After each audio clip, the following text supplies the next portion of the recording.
बिस्मिल्लाहिर्रहमानिर्रहीम। अस्सलाम वालेकुम। आज 8 दिसंबर है और दिन है सोमवार का।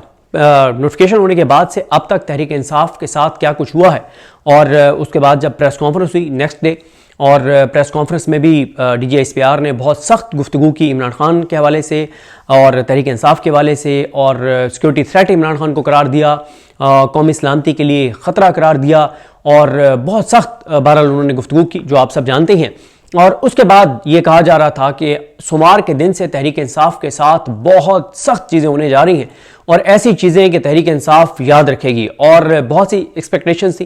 एक ऐसा माहौल बना दिया गया था कि जैसे तहरीक इंसाफ के लोग आज से यानी सोमवार से तहरीक इंसाफ छोड़ना शुरू कर देंगे, प्रेस कॉन्फ्रेंस आने लग जाएंगी, क्योंकि ये भी एक फजूल बात है भाई। तहरीक इंसाफ इस वक्त जितने MNAs MPs टिकट होल्डर्स हैं वो सारे के सारे तहरीक इंसाफ अगर छोड़ भी जाएं तो बात यह है कि क्या उससे तहरीक इंसाफ खत्म हो जाएगी? बिल्कुल नहीं। तहरीक इंसाफ नाम है इमरान खान का और तहरीक इंसाफ की जो स्टैंडिंग है, जो इमरान खान की कुव्वत है, वो पाकिस्तान के लोग हैं, वो उनका वोट बैंक है जो हर आने वाले दिन के साथ बढ़ता चला जा रहा है। रोजाना जो लड़की या लड़का 18 साल की उम्र को पहुंचते हैं उनमें से 99% जो है वो तहरीक इंसाफ के वोटर हैं, क्योंकि ज़ाहिर है नौजवान नस्ल जो है उनके अंदर एक शऊर है और उनको वो जो 18 साल की उम्र को आज पहुंच रहा है तो इसका मतलब यह है कि वो 3.5 साल पहले 14.5-15 साल का था, बाशऊर था, देख रहा था कि पाकिस्तान के साथ क्या हो रहा है। उसने 9 अप्रैल 2022 तक का वक्त देखा होगा और 9 अप्रैल 2022 से लेके आज 8 दिसंबर 2025 तक का भी वक्त भी देखा होगा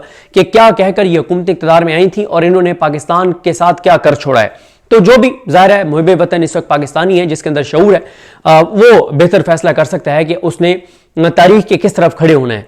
और इसमें भी कोई शक नहीं है कि पाकिस्तान के अंदर जो है वो आप ये कहें कि बल्कि नहीं कह सकते कि मैं ये कहने लगा था कि पाकिस्तान के अंदर लिटरेसी रेट जो है वो बहुत कम है, लेकिन हमने देखा है कि लिटरेसी रेट जिन इलाकों में कम है वहाँ पे भी बहरहाल वोट तो इमरान खान साहब को पड़ा है। और वैसे भी शऊर का तल्लुक मैं ये समझता हूँ कि वो तालीमी इदारों की तालीम से अगर सिर्फ इससे होता तो दुनिया की टॉप यूनिवर्सिटी से पढ़े हुए मंसूर उस्मान अवान को देख लें जो अटॉर्नी जनरल पाकिस्तान है। उन्होंने मुल्क के साथ जो कुछ उन्होंने इस मुल्क के साथ करवाया है पिछले 2-2.5 साल में, तो पाकिस्तान की आने वाली नस्लें भी इस दौर में याद रखेंगी कि कौन कौन वो लोग थे जिन्होंने पाकिस्तान के साथ ये सब कुछ करवाया, जिसकी कीमत पाकिस्तान कई दहाइयों तक अदा करेगा, पाकिस्तान की आने वाली नस्लें भी अदा करेंगी। जिनमें से एक तो यह कि 34,000 अरब कर्जा लिया है इन्होंने 3-3.5 साल में, पाकिस्तान की आने वाली नस्लें भी ये कर्जा उतारेंगे। और बहुत कुछ हुआ है इंसानी हकूक के हवाले से, अदलिया को ख़त्म करने के हवाले से, ये सब कुछ में मंसूर उस्मान अवान का मरकजी किरदार था और वो दुनिया की टॉप यूनिवर्सिटीज़ में से एक यूनिवर्सिटी से पढ़े हुए हैं। तो इसलिए शऊर का तल्लुक आप ये नहीं कह सकते कि सिर्फ जो पढ़ा लिखा है तो वो बाशऊर भी है और वो मुल्क का एहसास भी रखता है, तो ये कहना बहरहाल गलत है। खैर, तहरीक इंसाफ के साथ अब तक क्या हुआ ज़रा इसमें बात करेंगे कि अब तक क्या हुआ है, मुमकिन तौर पर क्या हो सकता है। और एक सवाल और भी है कि क्या तहरीक इंसाफ की प्रेस कॉन्फ्रेंस और कल के जलसे के बाद सुहेल आफरीदी साहब की तकरीर के बाद क्या कोई दूसरी साइड पे सोच विचार यह है कि नहीं हमने एक्सट्रीम पे नहीं जाना, क्योंकि तहरीक इंसाफ ने बहरहाल बड़ा अच्छा जेस्चर दिया है, तो ये एक पॉइंट है। लेकिन अब तक क्या हुआ, नोटिफिकेशन होने के बाद से अब तक वज़रा ने पहले प्रेस कॉन्फ्रेंस की और कहा कि इमरान खान पर मुलाकातों पर पाबंदी का ऐलान किया और उसके बाद DGSPR ने प्रेस कॉन्फ्रेंस की जिसमें इमरान खान साहब को सिक्योरिटी थ्रेट और गद्दार और पता नहीं क्या कुछ है जो नहीं कहा गया। उसके बाद कुछ तहरीक इंसाफ के रहनुमाओं के घरों पर छापे वगैरह मारे गए, लेकिन इतने एक्सट्रीम नहीं थे वो। उसके बाद सुहेल आफरीदी साहब, मीना खान आफरीदी, डॉक्टर अमजद, इनको इश्तिहारी करार देने की कार्रवाई का आगाज किया गया। फिर यह फैसला किया गया कि असेंबली के अंदर अगर आप एहतजाज करेंगे, इमरान खान की तस्वीरें लाएंगे तो आपके खिलाफ कार्रवाई होगी। वो उस पर हम अलग से बात करेंगे कि उसमें आज क्या हुआ असेंबली के अंदर, वो अलग मेरा एक मौजू है। उसके बाद तहरीक इंसाफ के इंट्रा पार्टी जो इलेक्शन है उनको मुस्तरद कर दिया गया इलेक्शन कमीशन की जानिब से और ये बहरहाल खबरें आती रही कि PTI कुछ लोगों से छुड़वाई जाएगी, बहरहाल अभी तक किसी ने छोड़ी नहीं है। इमरान खान साहब और तहरीक इंसाफ के 130 लोगों के नाम ECL पर डाले गए। सुहेल आफरीदी साहब को परसों इलेक्शन कमीशन ऑफ पाकिस्तान ने बुला लिया है और इसी तरह से स्पीकर कौमी असम्बली के ऑफिस ने आमिर डोगर साहब को एक खत लिखा है जिसमें उनसे वो सारा अदालती रिकॉर्ड मांगा है उमर अयूब साहब के हवाले से और वो सारी चीज़ें। ये एक फजूल चीज़ वो कर रहे हैं, वो ये कह रहे हैं कि मामला सब जुडिस है इसलिए हम नोटिफिकेशन नहीं कर रहे। सब जुडिस नहीं है, वो डिसाइड हो गया है। उमर अयूब साहब डीसीट हो गए हैं, उनकी सीट पे दोबारा इलेक्शन भी हो गया है। ये सिर्फ डिलेइंग टैक्टिक्स हैं, इससे ज्यादा कुछ नहीं है। तो खैर वो एक लेटर लिखा गया बहरहाल ये बताने के लिए कि ये इन प्रोसेस है नोटिफिकेशन वाला मामला जो अपोजिशन लीडर का। उसके बाद कुछ खुफिया एफआईआर्स में कुछ लोगों को इश्तिहारी करार देने का सिलसिला जारी है, जिसमें सिमाविया ताहिर साहबा को इश्तिहारी करार दिया गया है, वो अडयाला के बाहर मौजूद होती हैं। जमील फारूकी साहब और इस तरह से कुछ और लोगों को, जमील फारूकी जिनका मीडिया से तल्लुक है, उनको भी इश्तिहारी करार दिया गया है। उसके बाद अडयाला के हवाले से बहुत सख्त प्रेस कॉन्फ्रेंसेस की गई कि जो आएगा उसको भून के रख देंगे, मार देंगे, ये कर देंगे, वो कर देंगे, और बहुत खौफ। लेकिन ये मैं आपको यहां रुक के बता दूं कि तहरीक इंसाफ ने खौफ के ये बुत तोड़ने का बड़ा फैसला कर लिया है। और ये यहां पे मैं आपको मंगल के हवाले से बता दूं कि कल मंगल को तहरीक इंसाफ के अरकान असेंबली भी जा रहे हैं, तहरीक इंसाफ के वकला भी आ रहे हैं। अलबत्ता वर्कर्स को कॉल नहीं दी गई, लेकिन वर्कर खुद ब खुद पहुंच जाते हैं, क्योंकि तहरीक इंसाफ के MNAs, MPAs और वकला का यह ख्याल है कि क्योंकि जितना खौफ फैला दिया गया है और जो इनके इरादे हैं कि कल पता नहीं वहां पे क्या कुछ हो जाएगा, तो उनका यह ख्याल है कि हमें फ्रंट पे होना चाहिए। अरकान असेंबली जाएं, सेनेटर जाएं, MNAs, MPAs ये सारे जाएं और वकला जाएं। कारकुनान जो हैं उनसे बहुत हमने कुर्बानियां ले ली हैं, तो कारकुनान ना जाएं, लेकिन कारकुनान फिर भी आ जाते हैं। लेकिन असल जो बहरहाल है वो वकला और अरकान असेंबली है जो कल वहां पर जाएंगे, और उनका यह ख्याल है कि अगर हम कल नहीं जाते तो ये सरेंडर होगा हुकूमत के सामने, उस खौफ के सामने कि जो खौफ फैला दिया गया है। तो वो कहते हैं कि कल तो हर सूरत में जाने, ताकि खौफ के ये बुत तोड़े जा सके और बताया जा सके कि हम आपकी इन धमकियों को जूते की नोक पर रखते हैं। अब कल देखते हैं कौन कौन से MNAs, MPAs जाते हैं, टिकट होल्डर्स जाते हैं और वकला जाते हैं। तो बहरहाल जी, अब तक जो चीजें मैंने बताई हैं ये हुई है, लेकिन इसमें से कोई एक चीज भी ऐसी नहीं है जो आप कहें कि कोई बहुत गैर मामूली है, बहुत गैर मामूली है, इससे पहले तहरीक इंसाफ के साथ नहीं हुआ। भाई तहरीक इंसाफ के साथ साने 26 नवंबर हो चुका है, पाकिस्तान के लोगों के साथ, शहरियों के साथ साने मुरीद के हो चुका है, AJ के में आप देखें क्या हुआ है। तो ये जो चीजें हुई हैं ये तो रूटीन में भी ये चीजें हो रही थी, कौन सी ये चीजें रूटीन में नहीं हो रही थी।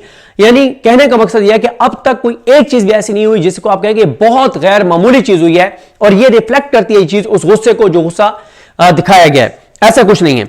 अब यह है कि क्या नाम है, क्या पॉलिसी बदल गई है, एक ये सवाल है कि क्या जो PTI की जानिब से जो एक प्रेस कॉन्फ्रेंस हुई है, क्या उसके बाद उसको पॉजिटिव लिया गया है कि यार उन्होंने पर्सनल अटैक नहीं किए। और कुछ ये भी है कि प्रेस कॉन्फ्रेंस में जिस तरह की चीजें हुई उसके बाद आप देख लें कि जितने भी इंडिपेंडेंट लोग हैं उन सब ने DGI-SPR पे तनकीद की है कि DGI-SPR को ये लबो लहजा, ये जबान इस्तेमाल नहीं करनी चाहिए थी। और सोहेल आफरीदी ने बड़ी अच्छी बात की कि एक फौज के इदारे के तर्जमान में और एक जो है वो ज़बरदस्ती बनवाए गए सेनेटर में जो है वो उनके ज़बान में लबो लहजे में फ़र्क होना चाहिए। तो ये भी एक चीज़ आ रही है कि शायद क्योंकि उसमें कुछ ऐसी चीज़ें हो गई हैं जिसमें से ख़ास तौर पे सोहेल आफरीदी साहब के हवाले से जो गुफ्तगू की गई उसकी वजह से क्रिटिसिज्म जो है वो DGI-SPR साहब पे ज़्यादा आ गया, बजाय इसके कि वो जो चीज़ें वो बयान करना चाहते थे उनके ऊपर बात होती है। और ओवरऑल भी उनकी प्रेस कॉन्फ्रेंस के ऊपर जितने भी गैर जानिबदार तजियाकार हैं वो सब ये कह रहे हैं कि फौज के इदारे के तर्जमान की एक पाकिस्तान की तारीख के कायद-ए-आज़म के बाद जो मकबूल तरीन लीडर हैं, जिनके साथ जिन्होंने 8 फरवरी को भी लोगों ने 2 तस्रीर दिया, उस लीडर के साथ बहरहाल इस तरह का लबो लहजा इख्तियार नहीं किया जाना चाहिए था। तो उन पर तनकीद ज्यादा हो रही है। तहरीक इंसाफ के ऊपर तो कोई तनकीद भी नहीं हुई, बल्कि तहरीक इंसाफ की तो तारीफ हो रही है। जिस तरह से बैरिस्टर गौर साहब, सलमान राजा साहब ने, असद कैसर साहब ने प्रेस कॉन्फ्रेंस की, उसके बाद जिस तरह से सोहेल आफरीदी ने जबरदस्त बात की कि मेरे खिलाफ जो जबान इस्तेमाल की गई है, मेरे बड़ों की तरबियत ऐसी नहीं है कि मैं उस गाली का जवाब गाली से दूं। उन्होंने यही बात कही कि एक इदारे के DG में और एक सेनेटर में जो है वो उसके जबान और लबो लहजे में फ़र्क होना चाहिए। और फिर तहरीक इंसाफ ने ओवरऑल एक नैरेटिव ये बनाया कि कुछ लोग फौज को और अवाम को, क्योंकि अवाम PTI के साथ है तो फौज और अवाम को लड़वाना चाहते हैं और हम ये साजिश कामयाब नहीं होने देंगे। और PTI ने मतलब फौज को बतौर इदारा टारगेट नहीं किया इस सब के बाद जो इतनी एक्सट्रीम चीज हुई, और उन्होंने बयानी की जंग जीती है PTI ने। और देखें ये जो विक्टिम कार्ड होता है ना, ये बहुत बड़ा कार्ड है पाकिस्तान में, ये बड़ा इफेक्टिव है, दुनिया भर में ये बड़ा इफेक्टिव है। मजलूमियत कार्ड उन्होंने दिखाया है पूरे पाकिस्तान को कि देखें हमारे साथ किस तरह की जबान इस्तेमाल की गई है। उन्होंने 2 तरह से नैरेटिव की जंग जीती है। एक उन्होंने ये किया कि सलमान राजा साहब ने कहा कि हम DGI-SPR की प्रेस कॉन्फ्रेंस का जवाब नहीं दे रहे क्योंकि उसमें कोई ऐसी बात थी ही नहीं, कोई लॉजिक नहीं थी, कोई दलील नहीं थी, तो इसलिए वो इररिलेवेंट है वो जो गुफ्तगू उन्होंने की है। और वो जो उन्होंने गुफ्तगू किया वो पूरा पाकिस्तान देख ले कि उन्होंने किस तरह की जबान इस्तेमाल किया, किस तरह से लबो लहजा था। तो वो पाकिस्तान की कौम बेहतर फैसला करने वाली है, हम उनका तो जवाब ही नहीं दे रहे क्योंकि उसमें कोई ऐसी बात थी नहीं जिसका जवाब दिया जाए। लेकिन उन्होंने प्रेस कॉन्फ्रेंस में ऐसी चीजें नरेट की कि जिससे पूरा एक नैरेटिव नया शुरू हो गया और डिस्कशन शुरू हो गई कि बातें तो ये ठीक कर रहे हैं। चाहे उनका कोई बदतरीन मुखालिफ भी हो, वो भी ये देख रहा है कि एक तरफ से प्रेस कॉन्फ्रेंस कैसी हुई और जवाबी पीटीआई ने प्रेस कॉन्फ्रेंस कैसी की। फिर उसके बाद जिस तरह से मैंने आपको अर्ज किया कि सुहेल आफरीदी जो है उनकी भी बहुत ज्यादा तारीफ हो रही है कि यार उन्होंने, लोग एक्सपेक्ट कुछ कर रहे थे कि वो भी आएंगे और गाली का जवाब गाली से देंगे और बिलो द बेल्ट जाएंगे और बहुत, लेकिन उन्होंने भी एक बताया कि नहीं, मैं एक सूबे का वज़ीर आला हूं, हसास सूबा है, मैं चाहूं तो बहुत कुछ कर सकता हूं, मेरे पास ताकत है, लेकिन नहीं, मुल्क की खातिर मैं इसको इग्नोर कर रहा हूं और मैं गाली का जवाब गाली से नहीं दूंगा। इससे उनका कद काठ बड़ा है। सुहेल आफरीदी की तारीफ हो रही है, सब ये कह रहे हैं कि यार बड़ा गैर मुतवक्के उनका जो है वो रद्दअमल था।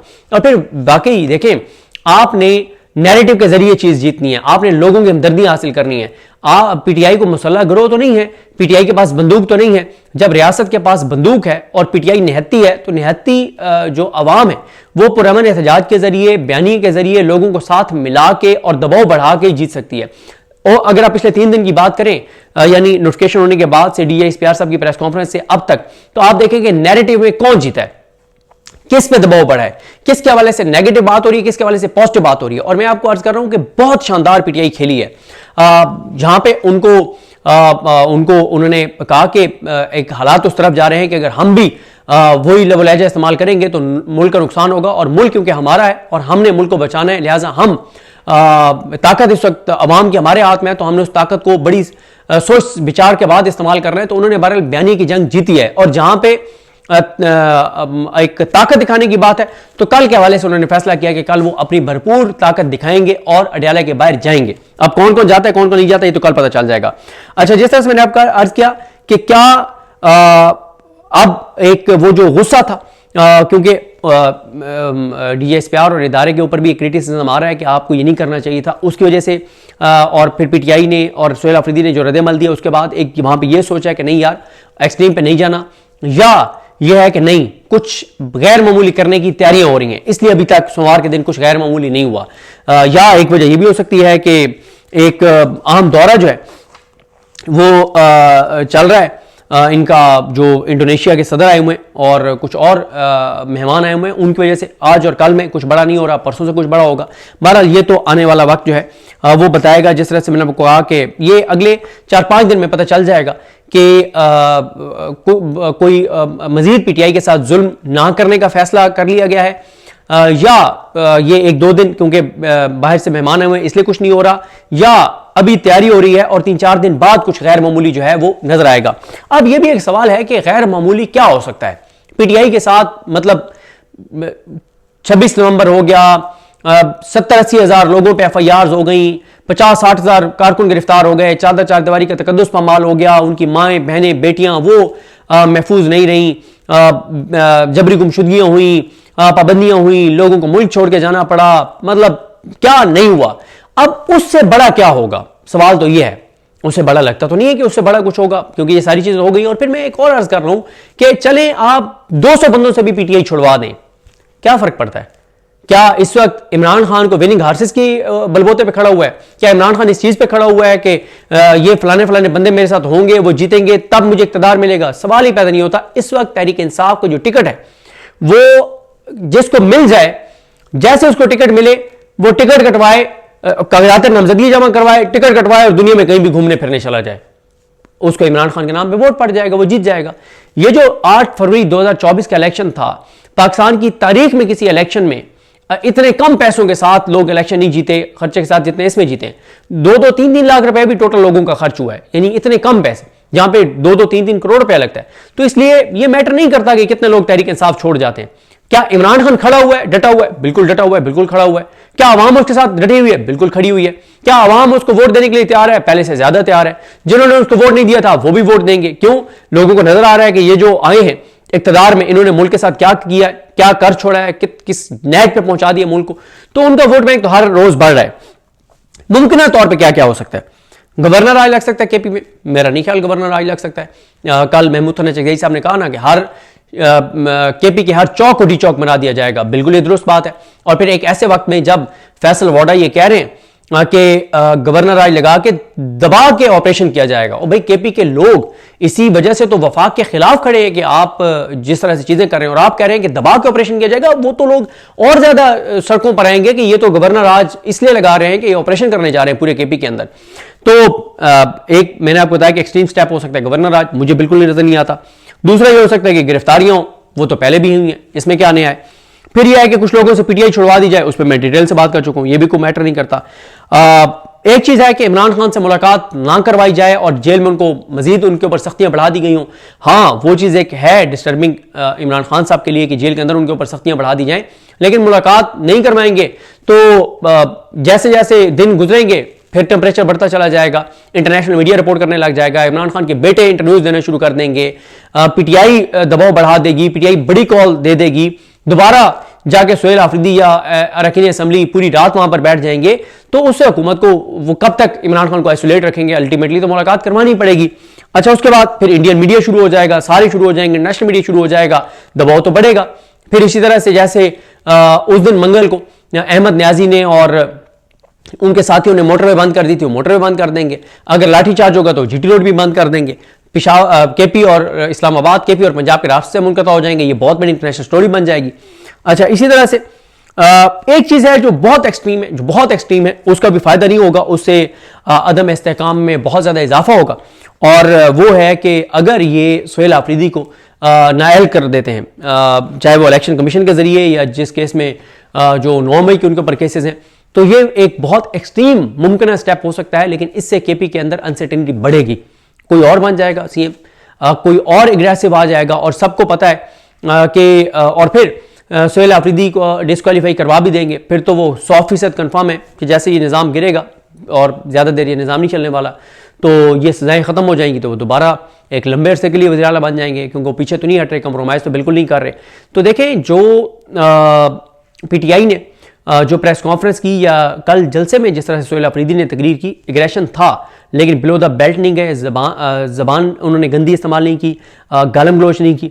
मेरा ख्याल है कि इस चीज़ को पॉजिटिव लिया जाना चाहिए और मुल्क का सोचना चाहिए, क्योंकि इस वक्त मुल्क के अंदर जो हालात हैं, बल्कि मैं कोशिश करता हूं कि मैंने एक इंटरव्यू दिया था जिसमें मैंने इन चीज़ों के बारे में बताया था, वो मैं इंटरव्यू नहीं लगा सकता। असद चौधरी साहब के चैनल पर अगर आप देख चुके हैं तो फिर आपको ये दोबारा देखने की जरूरत नहीं है, लेकिन मैं इस वीडियो के साथ उस इंटरव्यू को अटैच कर रहा हूं जो मैंने असद चौधरी साहब को कल जलसे के दौरान दिया था। उसमें मैंने इसी पे बात किया कि नुकसान तो असल में मुल्क का और मुल्क के लोगों का हो रहा है। मुझे अपनी दुआ में याद रखें। अल-करीम हम सबका हामी नासर हो।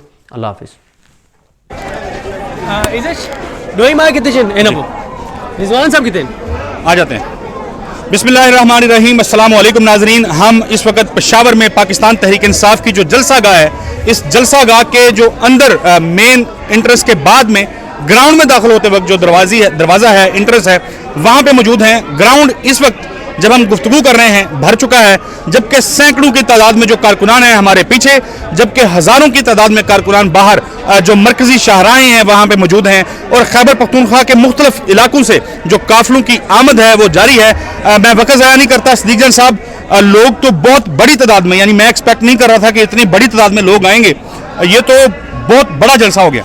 देखिए असद चौधरी साहब, मैं इस जलसे की तादाद जो है ना वो इसलिए देखने में आज इंटरेस्टेड था कि देखना यह है कि सुहेल आफरीदी साहब के हवाले से इस वक्त जो माहौल बना हुआ है और एक नैरेटिव बनाया गया केपी की जानिब से, शफी जान साहब की जानिब से, कि हमारे वज़ीर आला के बारे में जो अल्फाज इस्तेमाल किए गए हैं उस पर पूरे सूबे में गम गुस्सा है।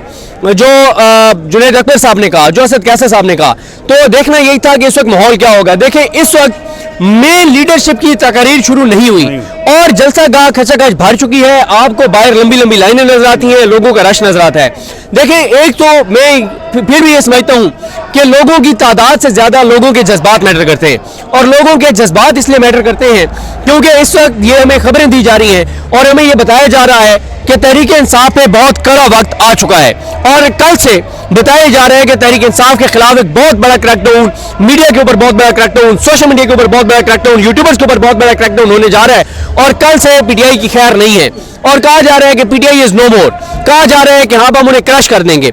आज आपने डॉन का वो भी पढ़ा है, आपका कार्टून भी देखा है, जिसमें पहले यह है कि रुकावट और डंडा इमरान खान के आगे था, अब जो है इमरान खान के गले पे एक फंदा सा डला हुआ है और यही मैसेज दिया जा रहा है कि पहले इमरान खान के रास्ते में जो रुकावट थी अब वो इमरान खान के गले तक आ गई है, और वो बड़ी खतरनाक इशारा देती है कि जिस तरह से गले के गिर्द एक रस्सी सी या रुकावट सी लपेटी गई है, वो मैसेज को ठीक नहीं दिया जा रहा। फिर आप हुकूमत के बयान भी सुन रहे हैं कि इमरान खान की बहनों को गिरफ्तार कर लेंगे, फिर आप ये भी सुन रहे हैं कि अब सोहेल आफरीदी की खैर नहीं है, लोग आपको फोन करके कह रहे हैं कि अब सोहेल आफरीदी का नंबर है, अब खैर नहीं है, अब गवर्नर राज ले गया। देखें बात क्या है, पीटीआई पे तो पाबंदी पहले ही है, निशान नहीं है, झंडा आप पंजाब में, सिंध में, आप बलूचिस्तान में, आप वफाक में पीटीआई का झंडा लेके नहीं निकल सकते, आप पीटीआई का नाम ही ले सकते। यहाँ तक कि तहरीक इंसाफ जो है वो कुरान खानियाँ नहीं कर सकती, वो तौहीने कुरान मजीद के ऊपर एक बार उन्होंने जो है कहा कि हम कुरान खानियाँ करेंगे,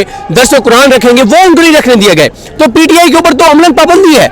इमरान खान साहब का नाम और तस्वीर नहीं चल सकती टीवी चैनल्स के ऊपर, इमरान खान साहब से मुलाकातें नहीं हो सकती, उनकी बेटों से बात नहीं हो सकती, उनकी एहलिया बुशरा बीबी की फैमिली से मुलाकात नहीं हो सकती, इमरान खान के बच्चों को पाकिस्तान, बेटों को पाकिस्तान आने की इजाजत नहीं दी जाती, इमरान खान का राब्ता बाहर से काट दिया गया है, इमरान खान के केसेस नहीं लगने दिए जा रहे। पीटीआई के वो लोग जो डॉक्टर यास्मीन राशिद है, उमर सरफराज चीमा है, एजाज चौधरी साहब, मियां महमूद रशीद और शाह महमूद कुरैशी साहब, 945 दिन उनको हो गए, वो पाबंद 950 दिन हो गए। इमरान खान के भांजे हसन न्याजी को 850 दिन हो गए। ब्रिगेडियर रिटायर्ड जावेद अकरम साहब को आप देख लें को 850 दिन हो गए, मिलिट्री कोर्स वालों को जो उनके कारकुन है। तो कहने का मकसद यह है कि पीटीआई पे तो अमलन पाबंदी है। अब ये जो कहा जा रहा है ना कि पीटीआई के लिए सख्तियां बढ़ने वाली हैं, भाई और क्या सख्तियां बढ़ेंगी? क्या है जो पिछले 3 साल में पाकिस्तान में लोगों के साथ नहीं हुआ, तहरीक इंसाफ के साथ नहीं हुआ? सारी बातें ठीक, ये जो हम ज़्यादा लोगों को जिस तरीके से हमने देखा, लोगों के अंदर जो अग्रेशन है ये हमने पहले कभी नहीं देखा था इस हद तक। यानी लोग जो हैं, जो यहाँ शुरा हैं, वो थोड़ा ज्यादा गुस्से में हैं। देखिए ऐसा चौधरी साहब, मैं इसको वहीं यहीं पे ला रहा था कि देखें आप ये कह रहे हैं कि अब पीटीआई की खैर नहीं है और ऐसी की तैसी फेर देंगे। देखिए मेरा केस क्या है, मेरा केस यह है कि एक दो कल की देखिए हमने तारीफ की कि बजाय इसके कि तहरीक इंसाफ के बतौर जमात जो रद्दमल था वो बड़ा मिच्योर था, गालम गलोच की बजाय उन्होंने अभी भी मुफाहमत की बात की है, उन्होंने अभी भी पाकिस्तान की खातिर रास्ता निकालने की बात की है। उन्होंने कहा कि मुल्क का नुकसान होगा, पाकिस्तान का नुकसान होगा, पाकिस्तान के लोगों का नुकसान होगा। असद कैसर साहब ने क्या कहा, उन्होंने कहा 64,000 हमारे कारकुनान के ऊपर FIR हैं, हमारा कोई छोटे से छोटा बड़े से बड़ा कारकुन बचा नहीं है जिसके ऊपर FIR ना हुई हो, जो गिरफ्तार ना हुआ, जिसके चादर दीवारी का तकद्दुस पामाल ना हुआ, जिसकी औरतों के साथ कुछ ना हुआ। लेकिन फिर भी हम बात पाकिस्तान जिंदाबाद की कर रहे हैं, ये उनका पॉजिटिव जेस्चर था।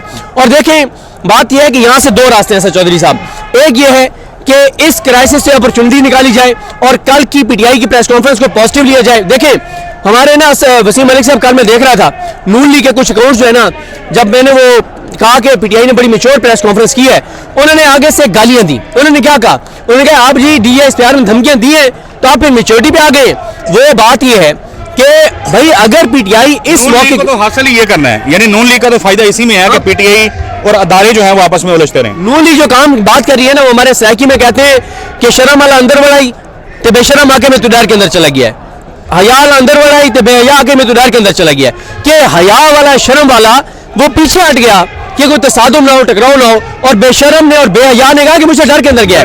नून लीग वाले कह रहे हैं कि डर के वो ये बात कर रहे हैं। देखें इस वक्त पीटीआई चाहे तो वो पूरे मुल्क में खुदा ना खासा ऐसी चीज कर सकते हैं कि चीजें आउट ऑफ कंट्रोल हो जाए। मैं एक बात कर चुका हूँ, ये देखें जज्बात आप देखें, अभी भी वो कह रहे हैं बिल्कुल ये कर सकते हैं। देखें वसीम मलिक साहब, मैं यहाँ पे ना क्योंकि एक कॉन्टेक्स्ट में बात हो रही है तो मैं दोबारा उसका हवाला देना चाहता हूँ कि सोहेल आफरीदी साहब ने 5-6 बार कहा कि जो मेरे ऊपर NCCI की FIR काटी गई है, मैं चाहूँ तो इस फुल टॉस पे छक्का मार सकता हूँ, मैं चाहूँ तो कुछ ऐसी चीजें कर सकता हूँ, लेकिन उससे नुकसान मुल्क का होगा। मैंने उनसे पूछ लिया, मैंने कहा सोहेल आफरीदी साहब जब आप ये कहते हैं कि मुझे फुल टॉस दी गई है और मैं छक्का मार सकता हूँ तो इससे मुराद आपकी क्या है? तो सोहेल आफरीदी साहब ने कहा इससे मुराद ये है कि मैं अगर कबायली अजला के लोगों को कह दूं कि आओ मेरे हक में गवाही दो, फिर वो सिर्फ इस बात पे गवाही देने नहीं आएंगे, वो और भी बहुत कुछ कहेंगे। देखिए मैं अभी इस मौजू को यहाँ पे कंक्लूड करूंगा, फिर आगे हम बात करेंगे कि लोगों के जज्बात बहुत हाई हैं। देखें पाकिस्तान के लिए बेहतर नहीं है टकराव, तसादुम पाकिस्तान के लिए बेहतर नहीं है। देखें आपने एक ना एक टाइम ऐसा आएगा कि दोबारा टेबल पे बैठना है। इस बात की तहरीक इंसाफ को भी रियलाइजेशन है, तहरीक इंसाफ मुसल्लह जमात नहीं है, तहरीक इंसाफ ने असला नहीं उठाया हुआ, उनके लोगों ने असला नहीं उठाया हुआ। वो मजामत किस लिए कर रहे हैं कि बातचीत हो, भाई अल्टीमेटली तो आपने टेबल पर बैठना है, तो क्या आप मजीद मुल्क का नुकसान करवा के टेबल पर बैठेंगे? एक चीज और मैं जरूर ये बात मुकम्मल कर लूं कि बात यह है कि आप ये देखेंगे इस वक्त जो लड़ाई है, यानी सीधी सीधी लड़ाई इस्टेब्लिशमेंट और इमरान खान की है ना, हुकूमत तो ना 3 में 13 में, लेकिन हम देख लेते हैं कि किसने क्या खोया है, किसने क्या पाया है। मसला ये है कि इमरान खान पॉलिटिकल शख्सियत है ना, उनकी पॉपुलैरिटी का आज़म के बाद इमरान खान पाकिस्तान की तारीख का सबसे पॉपुलर लीडर बन गया है। उसके लिए लोगों की मोहब्बतें देखें। आज अगर आप गिने तो इमरान खान के जेल जाने के बाद ये 150वां जलसा होगा। इससे पहले 149 जलसे हो चुके होंगे। इमरान खान के नाम पे जितने लोग आए हुए हैं, इतनी हुकूमत जो है वो पूरे पाकिस्तान से इकट्ठी नहीं कर सकती नून लीग। बात यह है इमरान खान की तो पॉपुलैरिटी ऊपर चली गई, नून लीग के केसेस माफ हो गए, शरीफ खानदान की चोरी चिकारी माफ हो गई, पीपल्स पार्टी के केसेस माफ हो गए, जरदारी ने तायत इस्तिस्ना ले लिया, लूटमार अरूज पे है, पैसे वो बना रहे हैं। नुकसान किसका हुआ है? नुकसान हुआ है पाकिस्तान का, पाकिस्तान के इदारों का। इस वक्त कोई इदारा ऐसा नहीं है जिसकी क्रेडिबिलिटी रही हो। इस वक्त कोई किसी भी आईनी ओहदे पे मौजूद शख्सियत ऐसी नहीं है जिसकी रिस्पेक्ट हो। अदालतों में लोगों का एतमाद नहीं रहा, लोग कानून हाथ में ले रहे हैं अदालतों के मामले में। देखें गरीब गरीब से गरीब तार हो गया है, बेरोजगारी तारीख की बुलंदी सतह पर, गैर यकीनी की सूरत चौधरी साहब एक मिनट, किसानों का 2200 अरब का एक साल में नुकसान हो गया है, इंडस्ट्रियलिस्ट तबाह हो गया है, ताजर बर्बाद हो गया है, तनख्वाहदार तबका बेजार है, सफेद पोश आदमी की कमर टूट गई है, गरीब जो देने वाले आते वो लेने वाले हो गए, लोगों की सफेद पोशी के भरम टूट गए हैं, पाकिस्तान के गुर्बत का शिकार हो गया है, करोड़ों लोग खत गुर्बत से नीचे चले गए। हमारे पासपोर्ट की अजीजत देखें, हमारे एयरपोर्ट के ऊपर सैकड़ों लोगों को वो किया जा रहा है, ऑफलोड किया जा रहा है। देखें नुकसान पाकिस्तान का हो रहा है, पाकिस्तान के लोगों को हो रहा है। इदारे पाकिस्तान के इदारे कमजोर होंगे, पाकिस्तान कमजोर होगा। लिहाजा मेरा ख्याल है जो पीटीआई का कल की प्रेस कॉन्फ्रेंस थी उसको पॉजिटिव लेना चाहिए। आप जितना एग्रेशन दिखाएंगे इमरान खान की पॉपुलैरिटी बढ़ेगी। क्यों? उसकी वजह यह है, मैं आखिरी ये बात कर लूं चौधरी साहब, आखिरी कह के मैं 10वीं बार कह रहा हूं आखिरी बात, लेकिन बड़ी इंपॉर्टेंट है। देखें कल से कहा जा रहा है कि यूट्यूबर्स के ऊपर क्रैकडाउन होगा। भाई बंद कर दे सारे यूट्यूब चैनल, मेरा यूट्यूब चैनल बंद हो जाए, इमरान रियाज का, डॉक्टर मुईद का, साबिर शाकिर, सारों के यूट्यूब चैनल बंद भी हो जाए। क्या पाकिस्तान के अंदर रहने वाले जो लोग हैं, क्या किसी के घर में बिजली का बिल नहीं आता? क्या गैस का बिल नहीं आता? क्या वो ग्रोसरी नहीं करता? क्या उसके बच्चे स्कूल जाते हैं स्कूल की फीस नहीं देता? ट्रांसपोर्टेशन नहीं है, घर में खुदा न खास्ता कोई बीमार है तो दवाई नहीं लेता, खुदा न खास्ता अस्पताल नहीं जाता, कोई चोरी चकारी हो मसला हो थाने नहीं जाता, ना इंसाफी हो अदालतों में नहीं जाता। ये 9 चीजें जो मैंने आपको गिनवाई हैं, इन 9 चीजों से जो पाकिस्तानी गुजर रहा है, और इनमें से 6 तो वो हैं जिससे हर पाकिस्तानी गुजरता ही गुजरता है। तो क्या उनको नहीं पता पाकिस्तान के हालात क्या है? क्या उनको नहीं पता हुकूमत है? और वो हुकूमत जो अवाम के वोटों से आई नहीं है, जिनके असासे जदादे औलादे कारोबार मफादात जहां तक इलाज भी मुल्क से बाहर है, वो मुल्क के लिए क्या बेहतरी कर सकते हैं? उन्हें पता है हमें अवाम में जाना नहीं, हमें अवाम को मुंह नहीं दिखाना। और यहाँ पे हम केपी में खड़े हैं, केपी एक सेंसिटिव सूबा है। सोहेल आफरीदी इस वक्त यहाँ पे लोगों के दिलों की आवाज है। सोहेल आफरीदी के खिलाफ कबायली इलाकों से आप छोड़ दें इस बात को कि पीटीआई के हामी, आप ये देखें कि कबायली इलाकों में आप जो नून लीग पीपल्स पार्टी और जेयूएफ के कोई हामी हैं, उनसे भी आप एक प्रेस कॉन्फ्रेंस नहीं करवा सके, कबायली इलाकों से एक बयान नहीं ले सके उसके खिलाफ। तो बात ये कबाइल से, तो लिहाजा सोहेल आफरीदी अमन की बात कर रहे हैं, दहशतगर्दी के खात्मे की बात कर रहे हैं, सूबे के वसाइल की बात कर रहे हैं, बातचीत के जरिए मसला हल होना चाहिए। तसादुम और टकराव, इमरान खान को तो पोलिटिकल टेम्परेचर हाई होगा, फायदा है, सियासी तौर पर नुकसान मुल्क का है, मुल्क के इदारों का है। वसीम मलिक, जिस तादाद में लोग यहाँ पे पहुंचे हुए हैं, क्या आप एक्सपेक्ट कर रहे थे? क्या ये तासुर ठीक है कि पिछले चंद रोज के अंदर एक नई जिसको कहते हैं जान डल गई है पीटीआई के अंदर? देखिए ये बात तो हम रात भी कर चुके हैं कि 26 नवंबर को इस 7 दिसंबर के जलसे की अनाउंसमेंट हुई थी, और उसकी वजह क्या थी वो हम सब जानते थे कि एक मोमेंटम को बरकरार रखना था। लेकिन उस वक्त कौन जानता था कि इस जलसे को खैबर पख्तूनख्वा की तारीख के एक अहम तरीन जलसे की अहमियत मिल जाएगी। तो आज वही हुआ, बाकी सब बातें हो चुकी। मकालमा, चूँकि मुफाहमत की बात सदीक जान साहब ने की थी, आसिफ अली जरदारी साहब को मुफाहमत का बादशाह कहा जाता है। तो जिस तरह की वो मुफाहमत कर रहे हैं, तो पाकिस्तान में अब वो मुफाहमत गाली बन चुकी है। बुनियादी तौर पर गुज़श्ता रोज़ पाकिस्तान तहरीक इंसाफ की जानिब से मकालमे की दावत थी, मुफाहमत की दावत नहीं थी। अब वहाँ से मकालमे की दावत तो हुई है, लेकिन यहाँ से क्या होगा? सोहेल आफरीदी साहब का खिताब जो है आज का इवेंट है, आज देखना है कि किस तादाद में लोग यहाँ पे पहुँचे हुए हैं। सीएम जो है जब इस बड़ी तादाद में लोगों को देखेंगे तो वो क्या अनाउंस करते हैं? मैं एग्जैक्टली वही कह रहा हूँ। अभी तक उन्होंने अपने जवाब देने का हक महफूज रखा हुआ था, कोई उनकी जानिब से फिक्रा नहीं बोला गया। आल दो शाहिद खटक हों, उनके जो वज़ीर मवास ग़ालिबन इतलात हैं, मुआवन खसूसी हैं शफ़ी जान साहब, उनकी जानिब से तो माफ़ी मांगने का मुतालबा DGI SPI साहब की जानिब से किया गया। गुज़श्ता रोज़ असद कैसर ने भी किया। अगेन आज तमाम तर नज़रें सबसे ज़्यादा सोहेल आफरीदी और उसके बाद महमूद अरन अचकज़ई और लामा राजा नासिर अब्बास पे। अच्छा, सदीक जान साहब ने जितनी तवील गुफ्तगू की है, वसीम मलिक साहब जो हैं वो फिर उतनी ज़्यादा उसको जल्दी सम अप कर रहे हैं। एनीवेज अपडेट्स आपके साथ शेयर करते रहेंगे। देखते हैं कि सोहेल अफरीदी यहाँ से क्या ऐलान करते हैं। अगली वीडियो तक के लिए हमें इजाज़त दीजिए। अल्लाह हाफिज़।